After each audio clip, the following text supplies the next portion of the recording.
Bago matapos ang bakasyon at babalik kami sa eskwela, naisip ng ate ko na isama ako at ang ilang mga kaibigan namin sa Bataan. 5 kami lahat. Matapos ang isang buong araw ng pagmamaneho, nakarating kami sa paanan ng isang bundok. Gabi na, madilim, at parang ang bigat ng hangin sa paligid. Bumaba kami ng kotse at nagsimulang mag-explore. Ang lugar na ito ay dating isang sinaunang battlefield. Maraming taon na ang nakalipas. Makikita ang mga maliliit na libingan na gawa sa mga bato, parang mga libingan ng mga kaluluwang hindi matahimik. Isa sa mga kaibigan ko ang nagmungkahi na magtayo na kami ng tent at dito na matulog. Bukas na lang kami magpatuloy sa biyahe. Umayag kaming lahat. Mabilis naming itinaas ang mga tent at naghanda para sa mahabang gabi.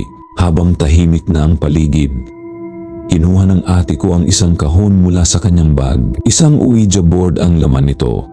Ngumiti siya at sinabing subukan namin itong laruin. Lahat kami ay mahilig sa mga bagay na may